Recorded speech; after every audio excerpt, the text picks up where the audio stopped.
ನಮಸ್ಕಾರ. ವೀರ ಕನ್ನಡಿಗ ಕಾರ್ಯಕ್ರಮಕ್ಕೆ ಸ್ವಾಗತ. ನಾನು ದಿವ್ಯಶ್ರೀ. ಜನಸೇವೆಯೇ ಜನಾರ್ದನ ಸೇವೆ ಅಂತ ಕಳೆದ 25 ವರ್ಷಗಳಿಂದ ಸಮಾಜ ಸೇವೆಯಲ್ಲಿ ತಮ್ಮನ್ನು ತಾವು ತೊಡಗಿಸಿಕೊಂಡು ರಾಜಕೀಯದಲ್ಲೂ ಕೂಡ ಸಕ್ರಿಯವಾಗಿ ಅಪಾರ ಜನ ಸಮೂಹಕ್ಕೆ ತಾನು ದುಡಿದ ದುಡ್ಡಿನಲ್ಲಿ ಒಂದು ಭಾಗವನ್ನು ಸಮಾಜಕ್ಕೆ ಮೀಸಲಿಟ್ಟಿರುವಂತಹ ಇವತ್ತಿನ ಒಬ್ಬ ಅಪರೂಪದ ವ್ಯಕ್ತಿಯನ್ನು ನಿಮ್ಮ ಮುಂದೆ ನಾವು ಪರಿಚಯ ಮಾಡಿಸ್ತಾ ಇದ್ದೀವಿ. ಹೌದು, ಇವತ್ತಿನ ನಮ್ಮ ಕಾರ್ಯಕ್ರಮದಲ್ಲಿದ್ದಾರೆ ಸಮಾಜ ಸೇವಕರು ಹಾಗೆಯೇ JDSನ ಬೆಂಗಳೂರು ದಕ್ಷಿಣ ವಿಧಾನಸಭಾ ಕ್ಷೇತ್ರದ ಅಧ್ಯಕ್ಷರಾಗಿರುವಂತಹ ಕಮ್ಮನಹಳ್ಳಿ ಅನಂತಗೌಡ ಅವರು. ಮೊದಲಿಗೆ ಅವರಿಗೆ ಕಾರ್ಯಕ್ರಮಕ್ಕೆ ಸ್ವಾಗತವನ್ನು ಕೋರೋಣ. ಸರ್, ಕಾರ್ಯಕ್ರಮಕ್ಕೆ ಸ್ವಾಗತ. ನಮಸ್ತೆ.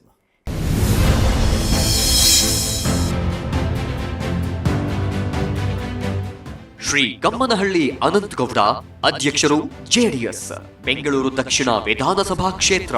ಮಹಾನ್ ದೈವ ಭಕ್ತರು, ಅನ್ನದಾಸೋಹಿ, ಕೊಡುಗೈದಾನಿ, ದೈವಾತ್ಮ ಸಂಭೂತರು. ಇವರು ಬನ್ನೇರುಘಟ್ಟ ರಸ್ತೆಯಲ್ಲಿರುವ ದೊಡ್ಡ ಕಮ್ಮನಹಳ್ಳಿಯಲ್ಲಿ ರೈತಾಪಿ ಕುಟುಂಬದಲ್ಲಿ ಹುಟ್ಟಿ ರೈತರಿಗೆ ತಮ್ಮ ಕೈಲಾದ ಸಹಾಯ ಮಾಡುತ್ತಾ ಬೆಳೆದ ಮಹಾನ್ ದೈವ ಭಕ್ತರು. ಕಮ್ಮನಹಳ್ಳಿ ಅನಂತಗೌಡ ಅವರು ದೇವರ ಕಾರ್ಯಕ್ರಮಗಳನ್ನ ಮಾಡೋ ಮೂಲಕ ಅನ್ನದಾಸೋಹ ಮಾಡ್ತಾರೆ. ಇವರು ಜನಸೇವೆಗೆ ತಮ್ಮ ಸಂಪಾದನೆಯ ನಿವೇಶನ ಮಾರಿದ ಪುಣ್ಯಾತ್ಮ. 25 ವರ್ಷಗಳಿಂದ ಸಮಾಜ ಸೇವೆಯಲ್ಲಿ ತೊಡಗಿದ್ದು ರೈತರ ಪ್ರತಿನಿಧಿಯಾಗಿ ನಿರಂತರ ಸೇವೆ ಮಾಡುತ್ತಿದ್ದಾರೆ. ಇವರಿಗೆ ಜಿ ಕನ್ನಡ ನ್ಯೂಸ್ ವೀರ ಕನ್ನಡಿಗ ಅವಾರ್ಡ್ ನೀಡಲು ನಮಗೆ ಹೆಮ್ಮೆಯಾಗುತ್ತಿದೆ.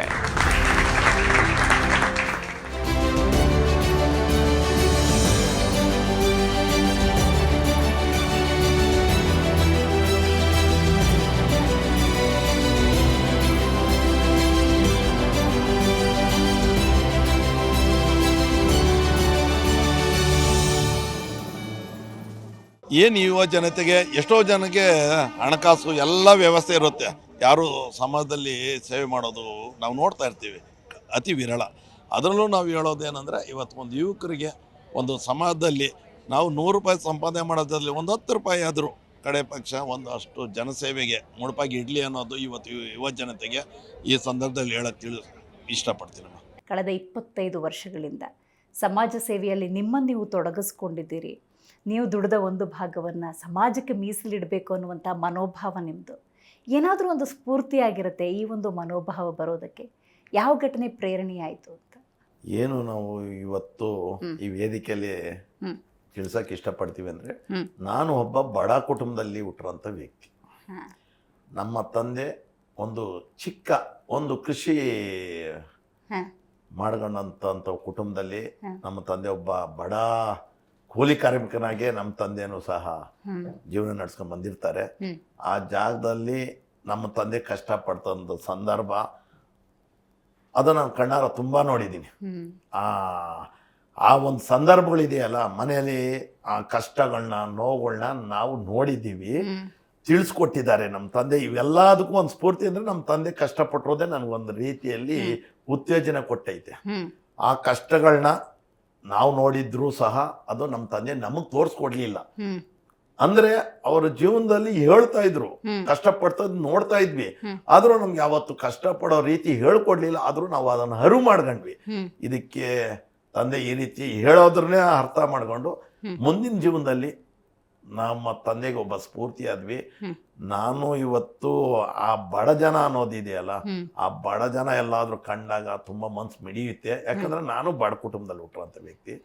ಇವತ್ತು ನನ್ನ ದುಡಿಮೆಯಲ್ಲಿ ಏನಾದರೂ ನಾನು ಸೇವೆ ಮಾಡ್ತೀನಿ ಅಂದರೆ, ನೀವು ತಿಳ್ಕೊಳ್ಳೋ ಹಾಗೆ ನಾನು 25 ವರ್ಷಗಳ ಸಮೇತ ನಾನು ನನ್ನ ಕೈಯಲ್ಲಾದಂಥ ಹಳಿಲು ಸೇವೆ, ಸಮಾಜ ಸೇವೆ ಅಂದರೆ ಊರಿಗಾಗಂಥ ಒಳ್ಳೆ ಕೆಲಸಗಳಾಗಿರ್ಬೋದು, ಇವತ್ತು ನಂದು ಒಂದಷ್ಟು ಕೊಡುಗೆ ಅಂತಿದೆ. ನಾವು ಯಾವುದ್ರಲ್ಲೂ ಸಹ ಹಿಂದೆ ಬೀಳಿಲ್ಲ. ಅದರಲ್ಲೂ ನಮ್ಮ ತಂದೆ ಎಷ್ಟೋ ಸಾರಿ ಹೇಳೋರು, ಲೇ ಅಪ್ಪ ನಿನ್ಗೆ ಯಾಕೋಬೇಕು ಊರು ಸಬಾರಿ, ಇನ್ನೊಂದು ಮತ್ತೊಂದು ಯಾಕೋ ನಿನ್ಗೆ, ನಾನು ಮನೆ ಉಂಟು ನೀನು ಉಂಟು ಅಷ್ಟಕ್ಕೆ ಬದುಕೋ ಯಾಕಂತ ಸುಮಾರು ಸಾರಿ ಹೇಳೋರು. ಯಾಕಂದ್ರೆ ಆ ಒಂದು ನೋವು ನಮ್ಮ ತಂದೆಗೂ ಕೊಟ್ಟಿದ್ರು, ಆ ಜನಗಳು ನಮ್ಮ ತಂದೆ ಕೊಟ್ಟಿದ್ರು. ಏನೇ ಒಂದು ಮುಂಚೂಣಿ ಅಂತ ಹೋದಾಗ ಅವ್ರಿಗೆ ಗೌರವ ಕೊಡೋದಾಗಿರ್ಬೋದು, ಆಮೇಲೆ ಅವ್ರ ಸಮಾಜದಲ್ಲಿ ಒಂದೊಂದು ಸ್ಥಾನ ಕೊಡೋದಾಗಿರ್ಬೋದು, ಅವರು ನಮ್ಮ ತಂದೆಗೆ ಒಂದಷ್ಟು ಮಾನಸಿಕವಾಗಿ ಹಿಂಸೆ ಆಗ್ತಾ ಇತ್ತು. ನನಗೂ ಹೇಳೋರು ನಿನ್ಗೆ ಯಾವ ಉಸ್ತುವಾರಿ ಬೇಡ, ನಿಂದು ಏನೈತೆ ನಿನ್ ಮನೆ ಐತೆ ಅಷ್ಟು ಬದುಕು, ಯಾರೋ ಈ ಕಥೆನೂ ಬೇಡ ಅಂತ ಹೇಳೋರು. ಆದ್ರೂ ನಮ್ಮ ತಂದೆಗೆ ಗೊತ್ತಿಲ್ಲದೆ ನಾನು ಏನಾದ್ರು ಮುಂಚೂಣಿ ನುಗ್ತಾ ಇದ್ದೆ. ನಾನು ಹೇಳೇನಿ, ಎಷ್ಟೋ ಸಾರಿ ಹೇಳ್ತಿದ್ದೆ, ಅಣ್ಣ ನಮ್ಮ ಅಪ್ಪನಿಗೆ ಅಣ್ಣ ಅಂತೀವಿ, ತಾಯಿಗೆ ಅಕ್ಕ ಅಂತೀವಿ. ನಮ್ಮ ತಂದೆಗೆ ಹೇಳೇನಿ, ಅಣ್ಣ ನೀನು ಬರ್ಬೇಕಾದ್ರೆ ನೀನೇನು ಒತ್ಕೊಂಬಂದಿಲ್ಲ, ನೀನು ಕಷ್ಟ ಪಟ್ಟಿದ್ಯಾ, ಕೂಲಿ ಮಾಡಿದ್ಯಾ, ಬದುಕಿದೀಯ. ಆದ್ರೆ ನೀನು ಎಲ್ಲೋ ಒಂದ್ ಕಡೆ ನನ್ನ ಮಕ್ಕಳು ನನ್ಗಂತ ಕುಟುಂಬಕ್ಕೆ ಮೀಸಲಾಗಿ ಬಿಟ್ಟು ಬದುಕಿದೆ, ನನಗೆ ಯಾಕೋ ಮನ್ಸಾದ್ ನನಗೆ ಅನ್ಸಲ್ಲ. ಬದುಕಿದ್ರೆ ನಾವೊಬ್ರು ಮಾದರಿಯಾಗಿ ಬದುಕೋಣ, ನಮ್ ಕಡೆಯಿಂದ ಏನಾದ್ರೂ ಒಂದು ಸೇವೆ ಅಂತ ಮಾಡೋಣ. ನಾವ್ ಇವತ್ತು ಯಾರು ಶಾಶ್ವತ ಭೂಮಿಯಲ್ಲಿ ಯಾರು ಇರೋದಿಲ್ಲ, ಇವತ್ತಿರೋರೆಲ್ಲ ನಾಳೆ, ಇವತ್ತಿದ್ದವ್ರು ನಾಳೆ ಇರೋದಿಲ್ಲ. ಹಾಗೆ ಪುನೀತ್ ರಾಜ್ಕುಮಾರ್ ಎಷ್ಟೋ ಮಾಡಿದ್ದಾರೆ. ಆ ಒಬ್ಬ ವ್ಯಕ್ತಿ ಕಣ್ಮುಂದೆ, ನಾವು ಇವತ್ತಿರೋ ಕಣ್ಮುಂದಿದ್ದ ವ್ಯಕ್ತಿ ಒಂದು ಅರ್ಧ ಗಂಟೆಗೆ ಇಲ್ಲ ಅಂದಾಗ ಅನಿಸ್ತು ನಮಗೆ, ಎಷ್ಟೇ ಬದುಕಿದ್ರು ಏನೇ ಬದುಕಿದ್ರು ಇಷ್ಟೇನ ಜೀವನ ಅನ್ನಿಸ್ತು. ಅದಕ್ಕೆ ನಾನು ನಮ್ಮ ತಂದೆಗೆ ಹೇಳ್ತಾ ಇದ್ದೆ, ಅಣ್ಣ ಎಷ್ಟೇ ದಿನ ಬದುಕಿದ್ರು ಒಂದು ನಾವು 100 ವರ್ಷ ಬದುಕೋದಕ್ಕಿಂತ 3 ವರ್ಷ ನಾವು ಬದುಕಿದ್ರು, 3 ನಿಮಿಷ ಬದುಕಿದ್ರು ಅದು ಒಂದು ಸರಳತೆ. ಎರಡನೇದಾಗಿ ಬದುಕಿದ್ರೆ ಒಂದು ಸಿಂಹದ ರೀತಿಯಾಗಿ ಬದುಕಿ ನಾವು 1-2 ದಿನ ನಮ್ಮ ಕೈಲಾಗಿದ್ದ ಸೇವೆ ಮಾಡೋಣ. ನಮ್ಮ ಕೈಯಲ್ಲಾಗಿದ್ನ ಕೊಟ್ಟು ಅವ್ರಿಗೂ ಮನಸ್ಸಿಗೆ, ಆ ಬಡ ಜೀವಿಗಳಿಗೆ ಏನಾದ್ರೂ ನಾವು ಕೊಟ್ರೆ ಅವ್ರು ತೃಪ್ತಿ ಪಡ್ತಾರೆ, ಸಂತೋಷ ಪಡ್ತಾರಲ್ಲ, ಆ ಒಂದು ಖುಷಿನೇ ನಮ್ಗೊಂದು ಮೀಸಲಾಗಿರುತ್ತೆ. ನಾವು ಅದರಲ್ಲಿ ಹೆಮ್ಮೆ ಪಡ್ಬೋದು ಅನ್ನೋ ಉದ್ದೇಶ ಇಟ್ಕೊಂಡು ನಮ್ಮ ತಂದೆಗೆ ಈಗಲೂ ಬೈತಾ ಇರ್ತಾರೆ, ಈಗಲೂ ನಿಂದು ಕಡಿಮೆ ಆಗ್ಲಿಲ್ಲ, ಈ ಮನೆಗೋಸ್ಕರ ಬದುಕು, ಊರು ಬಿಡು, ಇನ್ನೊಂದು ಬಿಡು, ಮತ್ತೊಂದು ಬಿಡು ಅಂತ ಕೇಳ್ತಾ ಇರ್ತಾರೆ. ನನಗೆ ಬಹಳ ಕುತೂಹಲ ಆಯ್ತು. ಹಂಗಾದ್ರೆ ನಿಮ್ಮ ಬಾಲ್ಯ ಹೆಂಗಿತ್ತು, ಬದುಕನ್ನು ಹೆಂಗ್ ಕಟ್ಕೊಂಡ್ರಿ, ವಿದ್ಯಾಭ್ಯಾಸ ಹೆಂಗ್ ಮಾಡಿದ್ರಿ, ಉದ್ಯೋಗ ಅಂತ ಏನಾದ್ರು ಮಾಡಿದ್ರೆ ಯಾರ್ದಾರು ಕೈ ಕೆಳಗೆ ಕೆಲಸನ, ಅಥವಾ ಇಲ್ಲ ನಾನಂತೂ ಕಷ್ಟಪಟ್ಟಿದ್ದೀನಿ, 4 ಜನ ಕೆಲಸ ಕೊಡೋ ಮಟ್ಟಕ್ಕೆ ನಾನು ಬೆಳಿಬೇಕು, ಈ ಥರದ್ದು ಏನಾದರೂ ಯೋಚನೆಗಳು ಬಂದಿತ್ತ? ನಾವು ಹೇಳಿದ್ವಿ, ಮೊದಲೇ ಹೇಳಿದಾಗೆ ಬಡ ಕುಟುಂಬದಲ್ಲೇ ಹುಟ್ಟಿದ್ದು.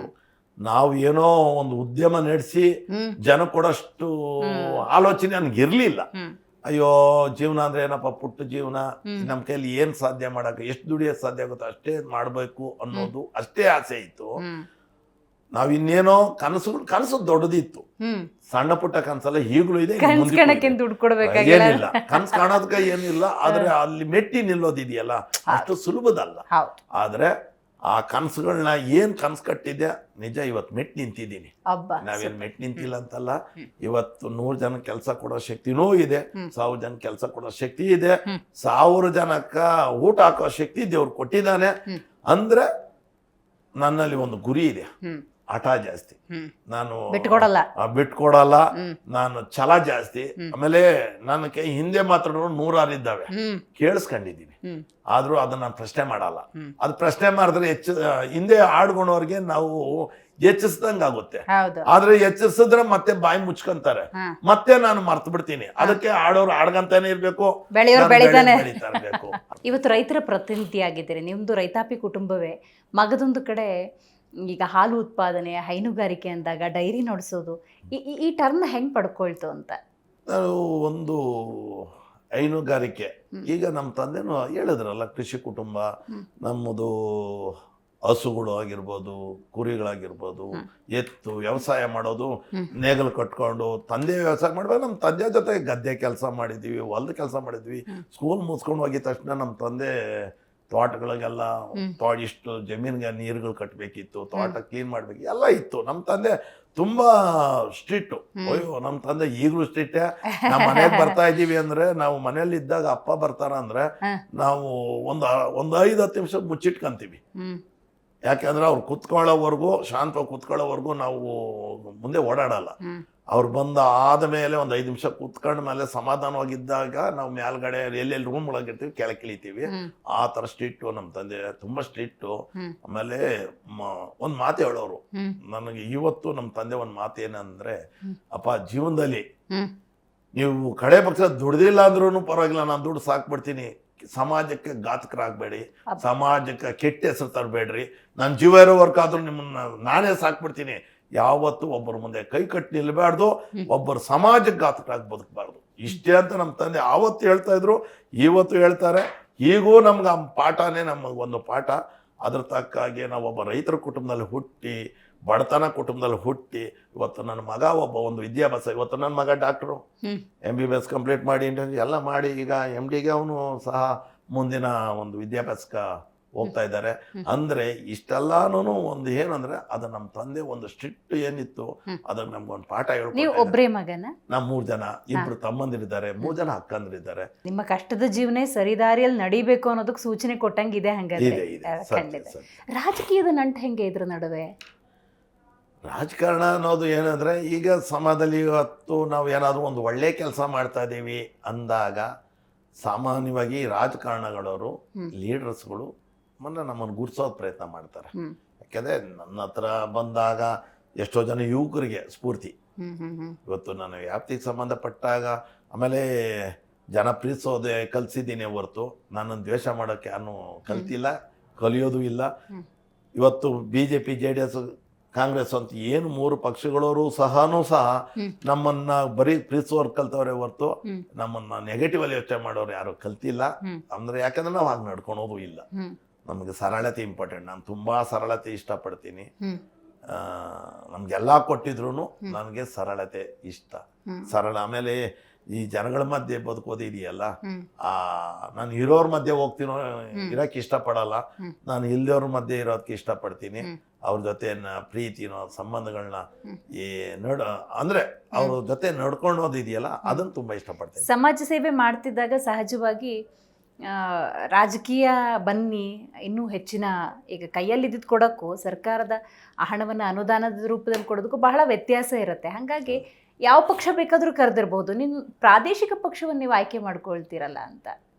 ನಾನು ಮೊದಲೇ ಹೇಳ್ದಾಗೆ ಕುಮಾರಣ್ಣನ ಅಭಿಮಾನಿ. ಆ ಸರಳತೆ, ಆಮೇಲೆ ದೊಡ್ಡವ್ರ ಅಪ್ಪಾಜಿಯವರು, ಆಮೇಲೆ ಅವ್ರ ಗರಡಿಗಳಲ್ಲಿ ಯಾರು ಹೋಗಿದ್ರು ಸಹ ಅವ್ರಿಗೆ ಒಂದು ಪಾಠ ಇದೆ ಅವರಲ್ಲಿ. ಹೇಗೆ ಬದುಕಬೇಕು ಅಂದರೆ ಸಮಾಜದಲ್ಲಿ ಸಮಾಜಕ್ಕೆ ಒಳ್ಳೆ ಸಂದೇಶ ಕೊಡೋಂಥ ವ್ಯಕ್ತಿತ್ವ ಉಳ್ಳವರನ್ನೇ ಅವರು ಆರಿಸ್ಕೊತಾರೆ. ಅದರಲ್ಲೂ ದೊಡ್ಡವರು ಅಪ್ಪಾಜಿಯವರು ಸಹ ಅವ್ರು ಹೇಗೆ ಅಂದರೆ ಅವ್ರ ಹತ್ರ ನಾವು ಕೂತ್ಕೊಂತೀವಿ, ಅವರು ಪಾದಕ್ಕೆ ನಮಸ್ಕಾರ ಮುಟ್ಟಿ ನಾವು ಸಹ ಅವ್ರ ಜೊತೆ ಕೂತಿರ್ತಾರೆ. ಅವರು ಪಾಠಗಳು ಹೇಳ್ತಾರೆ, ಅವ್ರ ಸರಳತೆ ಮಾತುಗಳು ಹೇಳ್ಕೊಡ್ತಾರೆ. ನಮಗೇನೋ ಒಂದು ರೀತಿಯಲ್ಲಿ ದೇವಗುಲದಲ್ಲಿ ದೇವ್ರನ್ನ ಸ್ಪರ್ಶ ಮಾಡಿದಷ್ಟೇ ಖುಷಿ ಕೊಡುತ್ತೆ. ಅವರಲ್ಲಾಗಿರ್ಬೋದು, ಕುಮಾರಣ್ಣವ್ರಾಗಿರ್ಬೋದು. ಕುಮಾರಣ್ಣವ್ರನ್ನ ಮೊದಲೇ ನಿಮ್ಗೆ ಹೇಳೋಂಥ ಸಂದರ್ಭದಲ್ಲಿ ಹೇಳಿದೆ, ಅವ್ರು ಬಡವ್ರನ್ನ ಕಂಡಾಗ, ಬಡತನ ಇರೋನ ಕಂಡಾಗ ಎಷ್ಟೋ ಜನ ಒಬ್ಬ ದೂರದಿಂದಾನೇ ಮಾತಾಡ್ಸಕ್ಕೆ ಇಷ್ಟಪಡ್ತಾರೆ. ಬೇರೆ ರಾಜಕಾರಣಿಗಳನ್ನ ನೋಡಿದ್ದೀನಿ, ಎಲ್ಲಾನು ನೋಡಿದ್ದೀನಿ. ಅದೇ ಕುಮಾರಣ್ಣ ಆ ಥರ ನಡ್ಕೊಳಲ್ಲ. ಪಕ್ಕದಲ್ಲಿ ಅವ್ರು ನೋಡಿದ್ರೆ ಒಬ್ಬರು ಸ್ವಲ್ಪ ಜನಕ್ಕೆ ಏನಪ್ಪ ಇವರು ಅಸಹ್ಯವಾಗಿ ಅವರ ಜನ ಅಂತ ರೀತಿ ಇದ್ರು ಕುಮಾರಣ್ಣ ಯಾವತ್ತು ನಾವು ನೋಡಿರೋ ರೀತಿಯಲ್ಲಿ ಪಕ್ಕದ ಕರೆದು ಅವ್ರು ಬೆನ್ನು ತಟ್ಟಿ ಅವ್ರ ಕೈಯಲ್ಲಿ ಆಗಿದ್ದನ್ನ ಅಲ್ಲೇ ಸ್ಪಾಟಲ್ಲೇ ಅವ್ರಿಲ್ಲ ಅಂದ್ರೂ ಯಾರೋ ಇನ್ನೊಬ್ರು ಪಕ್ಕದಾಗ ಇರೋರಿಗೆ ಆಫೀಸ್ ಹುಡುಗರಿಗೆ ಅವ್ರು ಹೇಳಿ ಅವ್ರಿಗೇನೋ ಸಹಾಯ ಮಾಡಿಬಿಟ್ಟು ಕಳಿಸ್ಕೊಟ್ರಪ್ಪ, ಅವ್ರು ಊಟ ಕೊಡ್ರಿ, ಅವರೇ ಹೋಗ್ರಿ ಫಸ್ಟ್ ಊಟ ಮಾಡ್ರಿ, ತಿಂಡಿ ಮಾಡ್ರಿ ಅಂತ ಹೇಳ್ತಾರೆ. ಇವೆಲ್ಲ ಏನಾಗ್ತದೆ, ಅದು ನಮಗೆ ಸ್ಫೂರ್ತಿ ಕೊಡ್ತದೆ. ಅವ್ರ ಆದರ್ಶ, ಕುಮಾರಣ್ಣವ್ರ ಆದರ್ಶ ನಮ್ಗೆ ಅವ್ರ ಜೊತೆ ಇರೋದೇ ಒಂದು ಖುಷಿ. ಪಕ್ಷದಲ್ಲಿ ಇದ್ದುಕೊಂಡು ಸಮಾಜ ಸೇವೆ ಅಂತ ನೀವು ದುಡ್ದಿದ್ರಲ್ಲಿ ಒಂದು ಭಾಗ ನೀಡ್ತಾ ಇದ್ರಿ. ಯಾವುದಾದ್ರೂ 4 ಘಟನೆಗಳನ್ನು ಈ ಸಮಾಜ ಸೇವೆಗಳನ್ನು ನೆನಪು ಮಾಡ್ಕೊಳ್ಬೋದಾ ಈ ಕಾರ್ಯಕ್ರಮದ ಮೂಲಕ? ಇವತ್ತು ನೀವು ಮೊದಲೇ ಒಂದು ಇದು ಕೇಳಿದಾಗ ಕೃಷಿ ಇದರಲ್ಲಿ ಬಂದಾಗ ಹಾಲಿನ ನೋವು ಡೈರಿ ಕೇಂದ್ರ ಮಾಡಿಕೊಟ್ಟಿದ್ದೀವಿ ಜನಗಳಿಗೆ. 20 ವರ್ಷಗಳಿಂದ ಸಹ ನಾನು ಒಬ್ಬ ಅಧ್ಯಕ್ಷನಾಗಿದ್ದೀನಿ, ಅವಿರೋಧವಾಗಿ ಆಯ್ಕೆ ಆಗ್ತಾ ಇದ್ದೀನಿ. 20 ವರ್ಷಗಳು ಸಹ ನಾನು ಆಯ್ಕೆ ಆಗಿದ್ದೀನಿ. ಎಷ್ಟೋ ಜನಕ್ಕೆ ಬಡ ಜನಗಳಿಗೆ ಮಾದರಿ ಆಗಿದೆ. ಒಂದು ಸೊಸೈಟಿ ನಡೆಸಿದ್ದೀನಿ, ಅವರಿಗೆ ಅಲ್ಲಿ ಒಂದು ಲೋನ್ ಕೊಡಿಸೋಂಥ ವಿಷಯಗಳು ಬಂದಾಗ ಲೋನ್ ಕೊಡಿಸೋದು, ಸಹಾಯಧನ ಮಾಡೋವಂಥದ್ದು. ಆಮೇಲೆ ಅಲ್ಲಿ ಯಾರೋ ಒಬ್ಬರು ಮಕ್ಕಳಿಗೆ ಯಾರಿಗಾರ ಒಂದು ಎಜುಕೇಷನ್ ಅಂತ ಬಂದಾಗ ನಮ್ಮ ಕಡೆಯಿಂದ, ನನ್ನ ವೈಯಕ್ತಿಕವಾಗಿನಿಂದ ನಮ್ಮ ಅಲ್ಲಿಗೆ ಒಂದಷ್ಟು ನನ್ನ ಕೈಲಾದಂಥ ಸಹಾಯ ಮಾಡೋವಂಥದ್ದಾಗಿರ್ಬೋದು, ಸರ್ಕಾರಿ ಶಾಲೆಗಳಲ್ಲಿ ಬುಕ್ಸ್ಗಳು ಕೊಟ್ಟುವಂಥದ್ದಾಗಿರ್ಬೋದು, ಬ್ಯಾಗ್ಸ್ ಕೊಟ್ಟುವಂಥದ್ದಾಗಿರ್ಬೋದು ಮಾಡಿದ್ದೀನಿ. ಆಮೇಲೆ ಇವತ್ತು ನಮ್ಮ ಊರ ಸರ್ಕಾರಿ ಶಾಲೆ ಇದೆ, ಆ ಶಾಲೆಯಲ್ಲೂ ಸಹ ಏನಾದರೂ ಅವ್ರಿಗೆ ಬೇಕು ಅಂದರೆ ಮೊದಲೇ ಕಾಲ್ ಮಾಡೋದೇ ನನಗೆ ಕಾಲ್ ಮಾಡ್ತಾರೆ. ಅಲ್ಲಿಂದ ಆಗಿರ್ಬೋದು ಪಕ್ಕದ ಹಳ್ಳಿಗಳು ಶಾಲೆಗಳು. ನಾನು ಈಗ ತುಮಕೂರು ಭಾಗದಲ್ಲಿ ಒಂದಷ್ಟು ಪ್ರಾಪರ್ಟಿಗಳು ಅಂದರೆ ವ್ಯವಸಾಯದ ಪ್ರಾಪರ್ಟಿಗಳು ಮಾಡ್ಕೊಂಡಿದ್ದೀವಿ. ಅಲ್ಲೆಲ್ಲ ಹೋದಾಗ ಪಕ್ಕದ ಪುಟ್ಟ ಹಳ್ಳಿಗಳಲ್ಲಿ ಸ್ಕೂಲ್ಗಳಿದ್ದಾವೆ. ಆ ಸ್ಕೂಲ್ಗಳಿಗೂ ಸಹ ನಾನು ಒಂದಷ್ಟು ಬುಕ್ಸ್ಗಳು, ಬಟ್ಟೆಗಳು ಕೊಡ್ಸಿರೋದು. ಒಂದು 120 ಜನ ಮಕ್ಕಳಿಗೆ ಒಂದು ಶಾಲೆಯಲ್ಲಿ ಸಮವಸ್ತ್ರ ಅದು ಕೊಡಿಸಿದ್ದೀವಿ. ಮಾಡ್ತೀವಮ್ಮ, ನಾವು ಇಂಥದ್ದು ಅಂತೇನಿಲ್ಲ, ನಾವು ಹೇಳ್ಕೊಂಬಾರ್ದು, ಇಂಥ ವೇದಿಕೆಯಲ್ಲಿ ಹಿಂಗೆ ಮಾಡಿರೋದಂತ ಹೇಳ್ಕೊಳಕ್ಕೆ ಇಷ್ಟಪಡಲ್ಲ. ನಿರಂತರವಾಗಿ ಆಗ್ತಾನೆ ಇರುತ್ತೆ, ಸೇವೆ ಇದ್ದೇ ಇರುತ್ತೆ. ನೀವು ಇಲ್ಲವರೆಗೂ ನಾನು ಕರೆಸಿ ಇದನ್ನ ಇವತ್ತು ಏನು ವೀರ ಕನ್ನಡಿಗ ಅನ್ನೋ ಒಂದು ನಮಗೆ ಒಂದು ಸನ್ಮಾನ ಮಾಡೋದಕ್ಕೆ ಕರೆದಿದ್ದೀರಿ.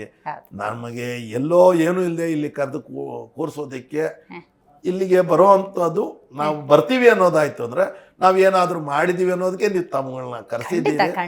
ಆ ಒಂದು ಇದರಲ್ಲಿ ನಾವ್ ಏನ್ ಮಾಡಿದೀವಿ ಅಂತ ಹೇಳ್ಕೊಳೋದಕ್ಕಿಂತ ನಂದು ಒಂದಷ್ಟು ಹಳ್ಳಿಲಿ ಸೇವೆ ಇದ್ದೆ. ಊರಿಗೋಸ್ಕರ ನಾನು ಪ್ರಾಣ ತ್ಯಾಗ ಮಾಡೋಕ್ಕೂ ಸಿದ್ಧವಾಗಿರ್ತೀನಿ. ಊರು ಅಂತ ಬಂದಾಗ ದೇವಸ್ಥಾನಗಳು, ರಥೋತ್ಸವಗಳು, ಆಮೇಲೆ ಈ ಕೊರೋನಾ ಟೈಮ್ ಬಂದಿತ್ತು. ಈ ಕೊರೋನಾ ಅಂತ ಬಂದಾಗ ನಾವು ಹೇಳ್ಕೊಳೋದಕ್ಕಿಂತ ಹೆಚ್ಚಾಗಿ ಆ ಊರಿನ ಭಾಗದಲ್ಲಿ ಕೇಳಬೇಕು. ಯಾರೋ ಒಬ್ಬ ಅವತ್ತಿನ ಮಂತ್ರಿಗಳಾಗಿರ್ಬೋದು, ಶಾಸಕರು, ಅವ್ರ ಕೈಯಲ್ಲಿ ಮಾಡಿದಾರೋ ಇಲ್ಲೋ ಗೊತ್ತಿಲ್ಲ, ನಾನು ಮಾಡಿದ್ದೀನಿ. ಖಂಡಿತ. ನಾನು ಈ ಎರಡು ವಿಚಾರಗಳನ್ನ ಪ್ರಸ್ತಾಪ ಮಾಡಬೇಕು ಅಂತ ಅನ್ಕೊಳ್ತಾ ಇದ್ದೆ. ಈಗ ಭರತ ಭೂಮಿ ಅಂದಾಗ ನಮ್ದು ಅಂತ ಒಂದು ಧರ್ಮ ಇರುತ್ತೆ, ಅಂದರೆ ಅದರ ಪರಿಪಾಲನೆ ಆಗಬೇಕು, ಅದನ್ನು ಉಳಿಸಬೇಕು, ಬೆಳೆಸಬೇಕು. ಈಗ ಜಾತ್ರಾ ಮಹೋತ್ಸವಗಳಿರ್ಬೋದು, ದೇವಸ್ಥಾನದ ಜೀರ್ಣೋದ್ಧಾರ ಕಾರ್ಯಗಳಿರ್ಬೋದು, ಇದನ್ನು ಮುಂದುವರಿಸ್ಕೊಂಡು ಹೋಗುವಂಥ ನಿಟ್ಟಿನಲ್ಲಿ ನೀವು ಕೈಲಾದ ಸಹಾಯವನ್ನು ನೀವು ಮಾಡ್ಕೊಂಡು ಬಂದಿದ್ದೀರಿ. ಇದ್ರ ಬಗ್ಗೆ ತಿಳಿಸ್ಕೊಡಿ ಸರ್. ನಾವು ಇವತ್ತೇನು ಹಿಂದುತ್ವ, ಸನಾತನ ಧರ್ಮ ಅನ್ನೋದನ್ನ ನಮ್ಮ ದೇಶದಲ್ಲಿ ಇದೆ. ನಾವು ಹಿಂದೂ ಧರ್ಮದಲ್ಲಿ ಹುಟ್ಟಿದೀವಿ ಅಂತ ಹೇಳಿ ಬರೀ ಹಿಂದೂ ಧರ್ಮನೇ ಪ್ರೀತಿಸುವಂಥದ್ದೇನಿಲ್ಲ. ನನ್ನ ಹಿಂದೆ ಮುಸ್ಲಿಂ ಧರ್ಮ. ಇವತ್ತು ನಮ್ಮೂರ ಜಾತ್ರೆ ನಡೆಯುತ್ತೆ. ಮುಂಚೂಣಿಯಾಗಿ ಜಾತ್ರೆ ಮಾಡೋರು ಯಾರು ಅಂದ್ರೆ ನನ್ನ ಮುಸ್ಲಿಂ ಬಾಂಧವರು, ಕ್ರಿಶ್ಚಿಯನ್ ಬಾಂಧವರು. ಲಾಸ್ಟ್ ಪ್ರಮೋದ್ ಮುತಾಲಿಕ್ ಅವರು ಚಾಲೆ ಮಾಡಕ್ ಬರ್ತಾರೆ, ತೇರು ಚಾಲೆ ಮಾಡಕ್ ಬರ್ತಾರೆ. ಅಲ್ಲಿದ್ದ ಭಾಗ ಬರೀ ಮುಸ್ಲಿಂ ವರ್ಗದವರೇ ಇದ್ರು. ನನ್ನ ಪಕ್ಕದಲ್ಲಿ ಕರೆದು ಕೇಳಿದ್ರು, ನಾನು ಬೆನ್ನು ತಟ್ಟಿದ್ರು.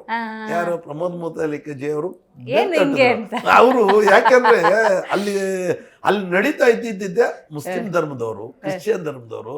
ನಮ್ಮ ಧರ್ಮದವರು ಹಿಂದೆ ಇರ್ತಾರೆ, ಇನ್ನು ಅನ್ಯ ಧರ್ಮಗಳವರು, ಅಲ್ಪಸಂಖ್ಯಾತರು ಅನ್ನೋದು ಏನು ಇದ್ದಾರೆ ಆ ಕುಟುಂಬಗಳು. ನಮ್ಮೂರಲ್ಲಿ ಇರೋದು ಒಂದು 4-5 ಕುಟುಂಬ ಇದೆ ಅಷ್ಟೇ ಮುಸ್ಲಿಮ್ಸು.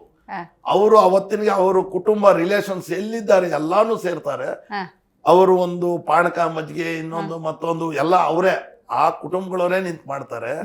ಆಮೇಲೆ ತೇರು ಎಳಿಬೇಕು ಅಂದ್ರೆ ಪ್ರತಿಯೊಬ್ಬರು ಬಂದು ಅವರಾದೇ ಆದಂತ ಸಮವಸ್ತ್ರಗಳು ಧರಿಸ್ಕೊಂಡು ನಮ್ಮೂರಲ್ಲಿ ಬಂದು ತೇರುಗಳು ಎಳೆಯೋದು, ಅಣ್ಣಮ್ಮನ ಉತ್ಸವ ನಡೆಯುವಂಥದ್ದು, ಜಾತ್ರೆ ತುಂಬಾ ಮೊದಲೇ. ಅಯ್ಯೋ ಆ ಬಾಂಧವ್ಯ ನಾನು ಎಷ್ಟೋ ಸಾರಿ ಹೇಳಿದ್ದೀನಿ, ನಮ್ಮೂರ್ ನೋಡಿ ಕಲಿಬೇಕು, ದೇಶ ಕಲಿಬೇಕು, ನಮ್ಮ ನೋಡಿ ಕಲಿಬೇಕು. ನಾವು ಎಷ್ಟೋ ಸಾರಿ ಅದಕ್ಕಿಂತ ಎಷ್ಟೋ ಸಾರಿ ಮಾಹಿತಿ ಇದೇ ಒಂದು ಸಂದರ್ಶನ ಕೊಟ್ಟಾಗೂ ನಾನು ಹೇಳಿದ್ದೀನಿ. ಇಲ್ಲ ಏನಾದ್ರೂ ಇಲ್ಲಿ ಬಡದಾಡ್ತಾ ಇರ್ತಾರೆ, ಇದನ್ನೆಲ್ಲೂ ನೋಡ್ಬಾರ್ದು, ನಮ್ಮೂರ್ ನೋಡಿ ಕಲಿಬೇಕು. ಹಿಂದೂ ಧರ್ಮ, ಮುಸ್ಲಿಮು, ಕ್ರಿಶ್ಚಿಯನ್ ಧರ್ಮ, ಈ 3 ಧರ್ಮಗಳು ಸೇರಿ ನಮ್ಮೂರಲ್ಲಿ ಮಾಡೋಂಥ ಹಬ್ಬ ಹರಿದಿನಗಳು ನೋಡಿದ್ರೆ ಖುಷಿ ಪಡ್ಬೇಕು. ನಾವು ಹೆಚ್ಚು ಕಮ್ಮಿ 15 ದಿನ ಜಾತ್ರಾ ಮಹೋತ್ಸವ ನಡೆಯುತ್ತೆ. ದೊಡ್ಡ ಮಟ್ಟದಲ್ಲಿ ನಡೆಯುತ್ತೆ. ಕಡಿಮೆ ಅಂದ್ರೆ 1.25 ಲಕ್ಷ ಜನಸಂಖ್ಯೆಗೆ ಪ್ರತಿದಿನನೂ ಅನ್ನದಾಸೋಹ ನಡೆಯುತ್ತೆ. ಆಮೇಲೆ ಇದರಲ್ಲಿ 1-2 ದಿನ ನಾನ್ ವೆಜ್ ಊಟ ಅಂತಾನೆ ಮಾಡಿಸ್ತೀವಿ. 1000 ಜನಗಳಿಗೆ ಮಾಡಿಸ್ತೀವಿ. ಪ್ರತಿಯೊಂದು ಹಳ್ಳಿಗಳಿಗೂ ಮೆಸೇಜ್ಗಳು ಕೊಡ್ತೀವಿ. ತುಂಬಾ ಅದ್ದೂರಿಯಾಗಿ ನಡೆಸ್ತೀವಿ. ಕೊರೋನಾ ಸಮಯವನ್ನ ನಾವು ಮರೆಯೋ ಹಂಗೆ ಇಲ್ಲ, ಜೀವನದ ಪಾಠವನ್ನ ಅದು ಕಲಿಸ್ಬಿಡ್ತು. ಆ ಸಂದರ್ಭದಲ್ಲಿ ಎಷ್ಟೋ ಜನ ದೊಡ್ಡ ಉದ್ಯಮಿಗಳೇ ನೆಲ ಕಚ್ಚಿದ್ದಿದೆ, ಬದುಕನ್ನು ನಡ್ಸೋಕ್ಕಾಗದಿರುವಂಥ ಸನ್ನಿವೇಶ, 3 ಹೊತ್ತು ಊಟಕ್ಕೆ ಪರದಾಡುವಂತಹ ಸ್ಥಿತಿ ಇತ್ತು. ಹಾಗಾಗಿ ಆ ಸಂದರ್ಭದಲ್ಲಿ ನಿಮ್ಮೂರಿನ ಜನಕ್ಕೆ, ನಿಮ್ಮ ಕ್ಷೇತ್ರದ ಜನಕ್ಕೆ ಜೊತೆಯಾಗಿ ನಿಂತ್ಕೋತೀರಿ, ಇದ್ರ ಬಗ್ಗೆ ತಿಳಿಸಿ. ನೋಡಿಮ್ಮ, ಆ ಸಂದರ್ಭ ಏನು ಕೊರೋನಾ ಸಂದರ್ಭ ನಿಜವಾಗ್ಲೂ ಅದನ್ನ ಈಗ್ಲೂ ನನ್ಗೆ ಒಂದೊಂದು ಟೈಮ್ ಅನ್ಸುತ್ತೆ, ಈ ಯಾರಾದ್ರೂ ಸಹಾಯ ಮಾಡೋ ಮನೋಭಾವ ಇರೋರ್ಗೆ, ನನಗೆ ಆ ಮನೋಭಾವ ಈಗಲೂ ಇದೆ, ಮುಂದಕ್ಕೂ ಇರುತ್ತೆ. ನನಗೆ 61 ದಿನಗಳ ಕಾಲ ನಮ್ಮೂರಲ್ಲಿ ಒಬ್ಬ ಪರ್ಮನೆಂಟ್ ಬಟರ್ನಿಕ್ಕಿ 3 ಜನ ಬಟರ್ನಿಟ್ಟು ಅಡಿಗೆಗಳು ಮಾಡಿ ಒಂದು ಹುಡುಗರನ್ನ, ಯೂತ್ಸ್ನ ಒಂದು ಟೀಮ್ ಕಟ್ಕೊಂಡು ಎಲ್ಲೆಲ್ಲಿ ಗುಡಿಸಲುಗಳು, ಎಲ್ಲೆಲ್ಲಿ ಬಡ ಜನ ಇರ್ತಾರೋ ಆ ಕಡೆ ಎಲ್ಲ ಡಿಸ್ಟ್ರಿಬ್ಯೂಟ್ ಮಾಡಿ ಪಾಕೆಟ್ಗಳು ಮಾಡಿಬಿಟ್ಟು, ಬೆಳಗ್ಗೆ ನಾನು ಹೋಗಿ ಊರಲ್ಲಿ ಕೂತ್ಕೊಂಡ್ರೆ ಅಂದ್ರೆ ಆ ಬಟರ್ಗಳ ಜೊತೆ ನಾನು ಪ್ಯಾಕ್ ಮಾಡೇನಿ ಎಲ್ಲ ಇದು ಮಾಡ್ಕೊಂಡು, ಹುಡುಗನ್ನ ಒಂದು ಟೀಮ್ಗಳು ಮಾಡ್ಕೊಂಡು, ನೀನ್ ಈ ಬಾಗ್ ಕೊಟ್ಟು ಬರ್ರಿ, ನೀವು ಈ ಬಾಗ್ ಕೊಟ್ಟು ಬನ್ನಿ ಅಂತ ಪ್ರತಿದಿನಾನು ಅವ್ರಿಗೂ ಸಹ ಮಾಡ್ತಾ ಇದ್ವಿ. ಜನಗಳಿಗೆ ಆಹಾರ ತಲುಪಿಸ್ತಾ ಇದ್ವಿ. ಮತ್ತೆ ಪ್ರತಿದಿನ ಸಂಜೆ ಒಂದು 600 ಲೀಟರ್ ಹಾಲುಗಳು ಸಮೇತ ನಮ್ಗೇನು ಡೈರಿಗೆ, ನಾನು ಸೊಸೈಟಿಗೆ ಹಾಲು ಬರ್ತಾ ಇತ್ತು, ಅವಾಗೆಲ್ಲ ಮುಚ್ಚಿದ್ರು, ಎಲ್ಲೂ ಹಾಲು ಆಚೆ ಹೋಗ್ತಾ ಇರ್ಲಿಲ್ಲ. ನಾನು ಪ್ರತಿಯೊಬ್ಬರು ರೈತರಿಗೂ ತೊಂದರೆ ಆಗಬಾರ್ದು ಅಂತ ಹೇಳಿ ರೈತರಿಗೂ ಹಣ ಕೊಟ್ಟು ನಾನು ಹಾಲು ಖರೀದಿ ಮಾಡಿ ಪ್ರತಿದಿನ 1 ಕಿಲೋಮೀಟರ್ ಜನ ನಿಲ್ಬೇಕು, ಅಲ್ಲಿವರೆಗೂ ಜನಗಳಿಗೆ ಪ್ರತಿಯೊಬ್ಬರಿಗೆ ಮನೆಗಳಿಗೆ ಹಾಲು ತಲುಪಿಸ್ತಾ ಇದೆ. ಪ್ರತಿಯೊಂದು ಎಲ್ಲೆಲ್ಲಿ ರೈತರುಗಳ ಹತ್ರ ತರಕಾರಿ ಇತ್ತು, ಲೋಡುಗಳು ಟನ್ಗಳ ಲೆಕ್ಕ ತಂದು ಜನಗಳಿಗೆ ಬೆಳಗ್ಗೆ ಶುರು ಮಾಡಿದ 10 ಗಂಟೆ ಶುರು ಮಾಡಿ ರಾತ್ರಿವರೆಗೂ ಆ ತರಕಾರಿ ತುಂಬ್ತಾನೆ ಇದ್ರು, ತಗೊಂಡೋಗ್ತಾನೆ ಇದ್ರು. ತರಕಾರಿ ರೇಷನ್ಸು ಆಮೇಲೆ ಇದಕ್ಕೆಲ್ಲದು ಇಂತೆಲ್ಲ ಕೊಡ್ತಾ ಇರ್ಬೇಕಾದ್ರೆ ನಮ್ಮ ಮನೇಲಿ ನನ್ನ ಮಿಸ್ಸಸ್ ಆಗಿರ್ಬೋದು, ನನ್ನ ಮಕ್ಕಳಾಗಿರ್ಬೋದು ತುಂಬ ಸ್ಫೂರ್ತಿ ಕೊಡೋರು. ಅದರಲ್ಲೂ ನನ್ನ ಮಕ್ಕಳಿಗೆ ನಾವೇನಾದ್ರು ತೊಂದರೆ ಮಗಳು ಇಬ್ರು ಕೂತ್ಕೊಂಡು ಡ್ಯಾಡಿ ಇದು ಕೊಟ್ಟರೆ ಚೆನ್ನಾಗಿರ್ತದೆ, ಮಕ್ಕಳಿಗೆ ಇಂಥವು ಕೊಟ್ಟರೆ ಚೆನ್ನಾಗಿರ್ತದೆ, ಇದನ್ನ ಅವರೇ ಪಟ್ಟಿ ಕೊಡೋರು. ನಮ್ಗೊಂದು ಸಾರಿ ಪ್ರಾವಿಜನ್ ಕೊಟ್ಟಿದೀವಿ ಅಂದ್ರೆ 30 ಥರ ಐಟಮ್ಗಳು ಕೊಟ್ಟಿದ್ದೀವಿ. ನಮ್ಮ ಮಗಳು ಹೇಳೋಳು, ಡ್ಯಾಡಿ ಒಂದು ಅಂಗಡಿನೇ ತೆಗಿಯಲ್ಲ, ಮಕ್ಕಳಿಗೆ ಒಂದು ಪೇಸ್ಟ್ ಬ್ರಷು ಫ್ಯಾನ್ ಅಂಡ್ ಲವ್ಲಿಗಳು ಸಮೇತ ಅದನ್ನೂ ಕೊಡಿ ಡ್ಯಾಡಿ, ಲೇಡೀಸ್ಗೂ ಕಷ್ಟ ಆಗ್ತದೆ ಇಂಥವೆಲ್ಲ ಹೇಳಿನು ನಾವೆಲ್ಲ ಪ್ಯಾಕ್ ಮಾಡಿಕೊಟ್ಟಿದ್ದೀವಿ. ಆಮೇಲೆ ಅವತ್ತು ನನಗೆ ನಾವು ಕೊಟ್ಟಿದ್ದ ದಿನಗಳಿದೆಯಲ್ಲ 61 ದಿನ ಕಾಲಾವಕಾಶ ಕೊಟ್ಟು ಕಳೆದಂತ ದಿನ ನಾನು ನೋವು ಪಟ್ಟಿದ್ದೀನಿ, ಕಣ್ಣ ನೀರು ಹಾಕೊಂಡು ಹೋಗಿದ್ದೀನಿ. ಕಾರಣ ಯಾಕೆ ಅಂದ್ರೆ ಇನ್ನೊಂದಷ್ಟು ದಿನ ಕೊಡ್ಬೋದಿತ್ತೇನೋ ಅಂತ ಅನಿಸಿದೆ. ಕಣ್ಣಾಗ ನೀರು ಹಾಕೊಂಡು ಹೋದೆ. ಅವತ್ತು ಮೊದಲೇ ಸೂಚನೆ ಕೊಟ್ಟಿದ್ವಿ, ಒಂದು 61 ದಿನಗಳ ಕಾಲ ಕೊಡೋದಕ್ಕೆ ಮೊದಲೇ ಫಿಕ್ಸ್ ಆಗಿದ್ವಿ. ಅದಾದ್ಮೇಲೆ ಅದು ಮೊದಲನೇ ಅಲೆ, ಆ ಸಂದರ್ಭದಲ್ಲಿ ಇಷ್ಟು ಮಾಡಿದ್ವಿ. 2ನೇ ಅಲೆಯಲ್ಲಿ ನಮ್ಮ ಪಾರ್ಟಿನಿಂದ ನಮ್ಮ ಪಾರ್ಟಿ ಪಕ್ಷದ ಒಬ್ಬ ನಮಗೊಮ್ಮ ನಾಯಕರು ಮಂಜಣ್ಣವರು, ಪ್ರಭಾಕರ್ ರೆಡ್ಡಿ ಅಂತೇಳಿ ಅವರು ಒಬ್ಬ ಅಭ್ಯರ್ಥಿ ಆಗಿದ್ರು. ಅವತ್ತು ಅವರು ನಾವುಗಳು ಎಲ್ಲ ಸೇರಿ ಒಂದು ಅನ್ನದಾಸೋಹ ನಡೆಯೋ ರೀತಿಯಲ್ಲಿ ನಡೀತಾನೆ ಇತ್ತು. ಏನು ದವಸ ಧಾನ್ಯಗಳು ಕೊಡ್ತಾ ಇದ್ವಿ, ಲೋಡು ಟನ್ಗಟ್ಲೆ ಕೊಟ್ವಿ, ಟನ್ಗಟ್ಲೆ ಒಂದು ಹಳ್ಳಿಗೆ ಹೋಗಿ ಕೊಟ್ವಿ. ಕೊಟ್ಟಾದ ನಂತರ ಏನಾಯ್ತು ಅಂದ್ರೆ ನಮಗೂ ಕೊರೋನಾ ಪಾಸಿಟಿವ್ ಆಗಿ, ನಂಬ್ತೀರಾ ಬಿಡ್ತೀರಾ ಈ ವೇದಿಕೆಯಲ್ಲಿ ಹೇಳಕ್ಕೆ ಇಷ್ಟಪಡ್ತೀವಿ, ನಾನು ಡಾಕ್ಟರ್ಸು ಉಳಿಯಲ್ಲ ಅಂತಾನೆ ಹೇಳಿ ನನಗೆ ಮಾಹಿತಿ ಕೊಟ್ಟಿದ್ರು. ಫ್ಯಾಮಿಲಿಗಳಲ್ಲಿ ತುಂಬಾ ಕಷ್ಟ ಆಗ್ತಾ ಇಲ್ಲ ಅಂತೇಳಿ 13 ದಿನಗಳ ಕಾಲ ICU ಅಲ್ಲಿ ಇದ್ವಿ. ನನಗೆ ಪ್ರಜ್ಞೆನೇ ಇರಲಿಲ್ಲ. ಕೊನೆಯಲ್ಲೂ ಸಹ ನಮ್ಮ ಮನೆಗೆ ಎಲ್ಲರೂ ದೇವ್ರ ಪ್ರಾರ್ಥನೆಗೆ ಹೋಗಿದ್ರೆ ಹೊರತು, ಗೊತ್ತಿರೋರು ಜನನೂ ಪ್ರಾರ್ಥನೆ ಮಾಡಿದ್ದಾರೆ, ಮಸೀದಿಯಲ್ಲೂ ನಮಾಜ್ಗಳು ಮಾಡಿ, ಹುಡುಗರು ನನ್ನ ಆರೋಗ್ಯಕ್ಕೆ ಪ್ರಾರ್ಥನೆ ಮಾಡಿದ್ದಾರೆ, ಚರ್ಚಲ್ಲೂ ಪ್ರಾರ್ಥನೆ ಮಾಡಿದ್ದಾರೆ. ಇವೆಲ್ಲ ಆದಮೇಲೆ 13 ದಿನಗಳ ನಂತರ ನನಗೆ ಪ್ರಜ್ಞೆ ಬಂದೈತೆ. ಬಂದ ಮೇಲೆ ಗೊತ್ತಾಯಿತು, ಎಲ್ಲ ಒಂದು ಕಡೆ ಡಾಕ್ಟರ್ಸ್ ಹೇಳಿದ್ಮೇಲೆ ಗೊತ್ತಾಯಿತು. ನಾನು ಇಲ್ಲವರೆಗೂ ಹೋಗಿ ಇಲ್ಲವರೆಗೂ ಬಂದಿದ್ದೀನಿ ಅಂದರೆ ಹೇಳಿದ್ರು, ನಿನ್ನಂತ ಒಬ್ಬ ಇದ್ರೆ 4 ಜನಕ್ಕೆ ಮಾದರಿ ಆಗ್ತೀಯ, ಅದಕ್ಕೋಸ್ಕರ ದೇವರೇ ನಿನ್ನ ಆ ಮಾತನ್ನ ಡಾಕ್ಟರ್ಸು ಹೇಳಿದ್ರು. ಆಮೇಲೆ ಆ ಸಂದರ್ಭದಲ್ಲಿ ನನಗೆ ಹೌದೇನೋ ಎಲ್ಲ ಒಂದು ರೀತಿಯಲ್ಲಿ ಜನ ಆಶೀರ್ವಾದ ಇತ್ತು, ತಾಯಿ ತಂದೆ ಆಶೀರ್ವಾದ ಇತ್ತು ಅಂತ ಅನ್ಕೊಂಡು ಇರ್ಲಿ, ನನಗೆ ಏನಾದರೂ ಕೊಟ್ಟಿರೋ ಆ ಮರುಜೀವ ಮುಂದಿನ ದಿನಗಳು ಒಂದಷ್ಟು ಒಳ್ಳೇದು ಮಾಡ್ಬೇಕಂತ ಅನ್ಗಡೆ ಮಾಡ್ತೀನಿ. ನಿಮ್ಮ ಈ ಜರ್ನಿಯಲ್ಲಿ ನಿಮ್ಮ ಕುಟುಂಬ ಇರ್ಬೋದು, ನಿಮ್ಮ ತಂಡದ ಸಹಕಾರವನ್ನು ನೆನಪಿಸ್ಕೊಳ್ಳೋದಾದ್ರೆ ನಿಮ್ಗೇನೋ ಅನ್ಸುತ್ತಾ, ಆ ಯೋಚನೆ ಎಕ್ಸಿಕ್ಯೂಟ್ ಆಗಬೇಕು ಅಂದ್ರೆ ನಿಮ್ಮ ತಂಡ ಬೇಕು, ನಿಮ್ಮ ಕುಟುಂಬ ಬೇಕು ಸರ್? ಇದ್ರ ಬಗ್ಗೆ ಆಮೇಲೆ ನಾನು ಮುಂದೆ ನುಗ್ದಂಗೆ ತಂಡದಲ್ಲಿ ಯಾರು ಮುಂದೆ ನುಗ್ಗಲ್ಲ, ಯಾವತ್ತೂ ಆಲೋಚನೆ ಮಾಡಲ್ಲ. ನಾನು ಕರಿತೀನಿ, ಹಿಂಗೆ ಬರ್ರಿ, ನನ್ನ ಸ್ನೇಹಿತರ ವರ್ಗ ಇದೆ, ನಂದು ಒಂದು ಊರೊಳಗಡೆ ನನ್ನ ಪ್ರದೀಪ, ಚಂದ್ರ ಆಗಿರ್ಬೋದು, ಮುನಿಯಪ್ಪ, ಮಂಜುನಾಥ್, ರುದ್ರೇಶ ಅನ್ನೋ ಒಂದು ತಂಡಗಳಿದ್ದಾವೆ, ಎಲ್ಲ ಒಂದು ಟೀಮ್ ಇದೆ. ಏನೇ ಮಾಡಿದ್ರು ನಮ್ಮ ಅಪ್ಪ ಬರ್ತಾರೆ, ಬಂದ್ರೆ ಆಮೇಲೆ ಏನಾಗ್ತಾರೆ, ಸ್ಲೋ ಆಗಿಬಿಡ್ತಾರೆ. ನನಗೆ ಇವ್ರು ಸ್ಲೋ ಆದ್ರು ಅಂದ್ರೆ ನಾನು ಇಮೇಜ್ ನನಗೇನು ಅನ್ಸುತ್ತೆ, ಇವ್ರು ನಮ್ದ್ರ ಆಗೋದಿಲ್ಲ ಅಂತೇಳಿ ನಾನು ಮುನ್ನುಗ್ಗಿ ನೇನು ಹತ್ತತ್ರ ನಾನು ಒಂದು ಹಂತಕ್ಕೆ ಬಂದಿದ್ದೀನಿ ಅಂದ್ರೆ ಅವಾಗ ಅನ್ಸುತ್ತೆ, ಓ ಅಯ್ಯಪ್ಪ ಮುನ್ನುಗ್ಗಿದ್ರೆ ಹಿಂದೆ ಹೋಗಲ್ಲ, ಸರಿ ಅವ್ರ ಜೊತೆ ಸ್ಟಾರ್ಟ್ ಮಾಡಿದ್ರೆ ಅದನ್ನ ಎಂಡ್ ಮಾಡೋವರೆಗೂ ನಿದ್ದೆ ಮಾಡಲ್ಲ.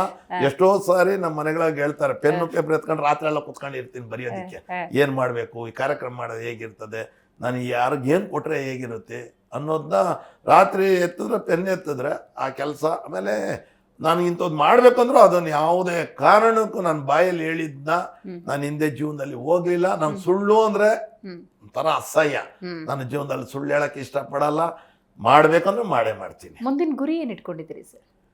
ಗುರಿ ಅನ್ನೋದು ನನ್ನ ಮುಂದೆ ಗುರಿ ಅನ್ನೋದು ಒಂದು ನನ್ನ ಮಾದರಿ ಆಗಬೇಕು, ನಾನು ನೋಡಬೇಕು, ನನ್ನ ನೋಡಿ 4 ಜನಕ್ಕೆ ಆದರ್ಶ ಆಗ್ಬೇಕು ಜನಗಳಿಗೆ. ಅವ್ರ ಕಡೆ ನಾನಿವತ್ತು ನಾನು 100 ರೂಪಾಯಿ ಖರ್ಚು ಮಾಡ್ತೀನಿ ಅಂದ್ರೆ ಅವ್ರ ಕೈಲಿ 100 ಕೊಡೋಕ್ಕಾಗಲಿಲ್ಲ, 100 ರೂಪಾಯಿ ಸೇವ್ ಮಾಡೋಕ್ಕಾಗಲಿಲ್ಲ, 10 ರೂಪಾಯಿ ಇಲ್ಲ, ಒಂದು ದುಡಿಮೆ ಮೇಲೆ 10 ರೂಪಾಯಿ ಮಾಡಿದ್ರೆ ಅವನು ಒಂದೆಲ್ಲ ಒಂದ್ ಕಡೆ ನನ್ನಿಂದ ನೋಡಿ ಕಲ್ತ ಅನ್ನೋದು ನನಗೂ ಒಂದು ಹಿರಿಮೆ ಬರುತ್ತೆ ಅನ್ನೋ ಒಂದು ಆಸೆ ಬಿಟ್ರೆ, ಆಮೇಲೆ ಮುಂದಿನ ಜೀವನದಲ್ಲಿ ನೋಡ್ರಿ ನಾನು ಇಲ್ಲಿವರೆಗೂ ನಾನು ಸ್ವಂತ ದುಡಿಮೆಯಲ್ಲಿ ಖರ್ಚು ಮಾಡಿದ್ದೀನಿ ಹೊರ್ತು, ನನ್ನ ದುಡಿಮೆಯಲ್ಲಿ ಮಾಡಿದ್ದೀನಿ ಹೊರ್ತು, ಅದು ಅಪ್ಪನ ದುಡಿಮೆಲೂ ನಾನು ಮಾಡ್ಲಿಲ್ಲ. ಯಾಕಂದ್ರೆ ಸ್ವಲ್ಪ ಜನ ಹೇಳ್ತಾರೆ ಅಪ್ಪನ ದುಡ್ಡಲ್ಲಿ ಏನಾದ್ರು ಮಾಡ್ತಾರೆ ಅಂತ ಹೇಳ್ಕೊಂತಾರೆ. ನನ್ನ ಜೀವನದಲ್ಲಿ ನಮ್ಮ ತಂದೆ ತಾಯಿ ಆಶೀರ್ವಾದ ಪಡ್ಕೊಂಡಿದ್ದೀನಿ ಹೊರ್ತು, ನಮ್ಮ ದುಡಿಮೆ ಈ ಮಟ್ಟಿಗೆ ಬರೋದಕ್ಕೆ ತಾಯಿ ತಂದೆ ಆಶೀರ್ವಾದ ಹೊರ್ತು ಅವ್ರ ಕಡೆಯಿಂದ 100 ರೂಪಾಯಿ ಸಹಾಯ ಪಡ್ಕೊಂಡಿಲ್ಲ. ಯಾಕೆಂದ್ರೆ ಇವತ್ತು ನಮ್ಮ ತಂದೆಗೆ ಇವತ್ತು ಹೆಮ್ಮೆ ಪಡ್ತಾರೆ. ಆದ್ರೆ ಯಾಕೆಂದ್ರೆ ಒಂದು ನಾವು ಮನೆಗಳು ಕಟ್ಟಿದೀವಿ, ನಾವು ಕಷ್ಟಪಟ್ಟ ಮೇಲೆ ಎಲ್ಲ ಕಟ್ಟಿದಾಗ ಸ್ವಲ್ಪ ಜನ ಬಂದಾಗ ಅಂದ್ರು ಏನಂತ, ಈ ಸರ್ವೆ ನಂಬರ್ ಮನೆ ಅನ್ನೋ ಅಂದ್ರೆ ಮಾರಿ ನಾವೇನಾದ್ರು ಮನೆಗಳು ಕಟ್ಟಿದ್ದೀರಿ, ನಾವು ಮಾಡೋದೆಲ್ಲ ಅದನ್ನಿಂದ ಏನಾದ್ರು ಮಾಡ್ತಾ ಇದ್ದೀರಿ ಅನ್ನೋ ಮಾತುಗಳು ಸಹ ಬಂದಾಗ ನಾವು ಹೇಳಿದ್ದೀವಿ, ಅಪ್ಪ ಅದನ್ನಿಂದ ಯಾವುದಲ್ಲ ದುಡಿಮೆ ಮೇಲೆ ಬಂದಿರೋರು, ಕಷ್ಟಪಟ್ಟ ಮೇಲೆ ಬಂದಿದ್ವಿ. ನಾನು ಕೃಷಿ ಆದಾಯ ನಾವು ಒಂದು ಸ್ವಂತ ಉದ್ಯಮ ಒಂದು ರಿಯಲ್ ಎಸ್ಟೇಟು ಬಿಸ್ನೆಸ್ ಮಾಡ್ತಾ ಇದ್ವಿ ಇತ್ತೀಚೆಗೆ.